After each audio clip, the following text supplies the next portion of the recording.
At Christ Church, we are many different people with many different likes and dislikes, many different needs, and many different backgrounds. To truly address as many of these as possible, I incorporate many types of music in our worship services. I speak often about the power of music in worship, whether helping us to reach a more meditative state for prayer or by singing praises to God. In fact, a hymn is by definition a song of praise. During the service, we sing many traditional hymns.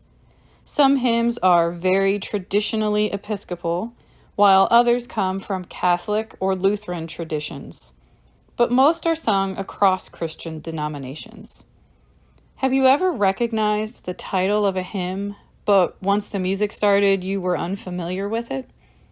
Or perhaps you heard the introduction but expected different lyrics? This is because our traditional Christian hymns were mostly written independently from the lyrics. The words we sing are poems rather than lyrics written with a tune in mind. The tunes were written metrically and can fit many different poems. These tunes were given names, usually written in all caps or italics, and the meter identified with numbers. If you look through our hymnal 1982, you can see this at the bottom of each hymn. For example, the hymns, Alleluia, sing to Jesus, and Love divine, all loves excelling, are both set to the same hymn tune, Hyfrydal, which has a meter of 8-7, D.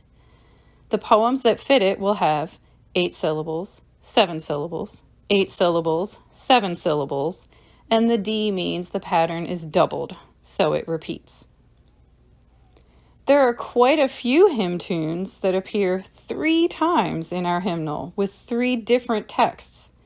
These tunes are usually the more familiar tunes across denominations.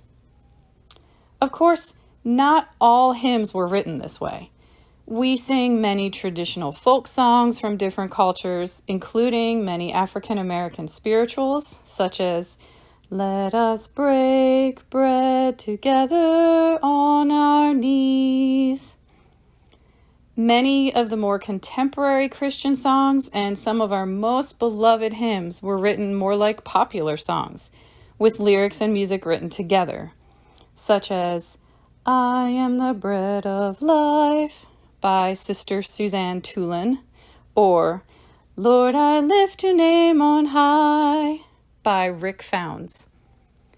The chants from the Taizé tradition, such as Jesus, remember me by Jacques Berthier, incorporate repetition and multiple languages, making songs easy to learn and promoting a meditative state for prayer. Contemporary Christian songs, such as You Make Beautiful Things by Gungor, often address overcoming emotional distress through Jesus' intervention. In addition to hymns, we sing many prayers of the service, including the Gloria and Holy Holy.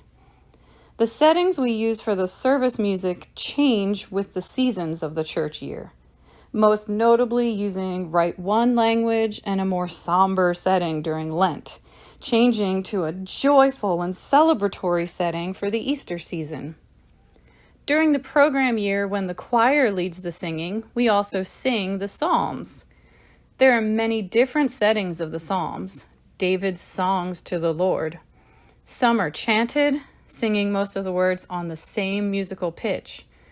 Other settings use a refrain or antiphon that is sung by the entire congregation in between the choir's chanted verses. There are many psalm settings that are written to be more song-like, with verses and refrains sung by all. The choir serves an important purpose on Sunday mornings. Their task is to lead the congregation in song. The choir's strong presence helps to teach unfamiliar songs and reinforces the melodies, giving confidence to timid or unsure singers. It's always easier to sing along when you hear someone else singing too. As a music director and music teacher, I have so often heard people comment that they cannot sing or that a hymn is too high. With a little guidance and practice, I truly believe that everyone can sing. While it is possible to sing using your voice in the same way you do when speaking, it limits the range of how high and low we can sing. Sometimes we even get excited, especially when singing a favorite song, and shout rather than sing. If you make your voice a little higher and lighter, we all do this naturally when we see a cute baby, you will find it easier to sing higher pitches. This also puts less strain on the vocal cords, making it possible to sing longer and without injury. Our singing voices are a beautiful human way to express emotions, so let us all join together as one congregation, one family, and lift our voices in hymns of praise to God. If you want more guidance or practice, please consider joining the choir this fall. You do not need to know how to read music or have any prior experience. We rehearse every Thursday evening from 7:30 to 9 p.m., beginning August 29th, and we sing on Sundays at the 10:30 a.m. service. If you have any questions, please see me after the service, or you can email me at music@christchurchcolumbia.org.